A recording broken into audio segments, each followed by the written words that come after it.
मालेगाव तालुक्यात केंद्र शासनाने लागू केलेले वक्फ बोर्ड हे विधेयक मागे घ्यावे या मागणीसाठी शहरातील मुस्लिम बांधवांकडून आंदोलन सुरू आहे। या आंदोलनात शुक्रवारी दिनांक 18 रोजी दंडाला काळी पट्टी बांधून नमाज पठण करण्यात आले।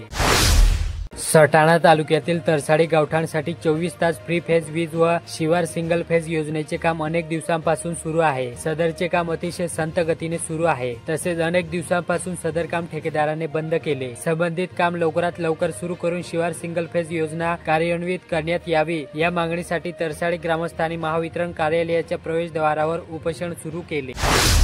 मालेगाव तालुक्यातील बलरामनगर येथील दीपक रूप दामू रमेश दाभाडे या 25 वर्षीय तरुणाने राहत्या घरात गळफास लावून आत्महत्या केली। वाल्मी काळू सोळुंके यांनी छावणी पोलिसात खबर दिली। सटाणा तालुक्यातील ताराहाबाद येथील डॉक्टर प्रसाद सोनवणे यांच्या सिद्धी हॉस्पिटलमध्ये रुग्णावर उपचार सुरू असताना काही गावगुंडांनी दवाखान्यात धुमाकूळ घालून शिवगाळ करून महिला डॉक्टरांना लज्जा वाटेल असे कृत्य केले। संबंधितावर जायखेडा पोलीस कारवाई करत नसल्याच्या निषेधार्थ गुरुवारी दिनांक 17 मोसम परिसर वैद्यकीय संघटनेच्या वतीने डॉक्टर्स पॅथॉलॉजी व मेडिकल असोसिएशनने बंद ठेवत दंडावर काळ्या फिती बांधून निषेध केला।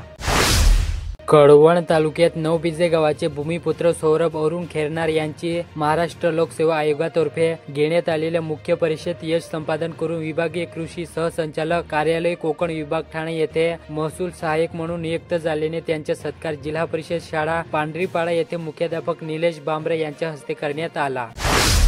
रेडगाव खुर्द येथील टांगा शर्यत प्रेमींनी सलग विजयाची गोडधड करणाऱ्या महिबा नामक वासरांची डीजे लावून गुलालची उधळण करीत मिरवणूक काढली। नांदगाव नगर परिषदेकडे अग्निशमन बंब उपलब्ध आहे, मात्र त्यासाठी प्रशिक्षित चालक व कर्मचारी नाही। मात्र मुंबई येथील अग्निशमन संचालनालयाकडे अग्निशमन दलाच्या जागा भरण्यासाठीचा प्रस्ताव पाठविला असल्याचे सांगण्यात आले। चांदवड तालुक्यात मराठा विद्या प्रसारक समाजाच्या वडबारा येथील जनता विद्यालयाच्या नूतन इमारतीचा उद्घाटन सोहळा रविवारी दिनांक 20 एप्रिल रोजी सकाळी 9:30 वाजता होणार असल्याची माहिती मविप्रेचे तालुका संचालक डॉक्टर सयाजीराव गायकवाड यांनी दिली। येवला तालुक्यातील कोठमगाव येथील शेतकऱ्यांना करण्यात येणारा वीज पुरवठा अचानक खंडित केल्याने शेतकरी संतप्त झाले होते। आमदार किशोर दराडे व शिवसेनेचे तालुकाध्यक्ष पांडुरंग शेडके यांनी रास्ता रोकोचा इशारा देताच वीज वितरणने वीज पुरवठा सुरळीत केला। अज्ञात वाहनाच्या धडकेने उद्माजळ ठार झाल्याची घटना पिंपळगाव परिसरातील पाचोरे वणी रस्त्यावर शुक्रवारी दिनांक 18 रोजी सकाळी 6 वाजण्याच्या सुमारास घडली। याबाबत तत्काळ वन विभागाच्या अधिकाऱ्यांनी येऊन दुर्मिळ उद्माजळांचा मृतदेह ताब्यात घेत नैसर्गिक अधिवासात त्याचा दफनविधी केला। नांदगाव तालुक्यात सप्तशृंगी मंदिरासमोर असलेल्या शेतामध्ये बिबट्याचा मुक्त संचार सीसीटीव्ही मध्ये कैद झाला।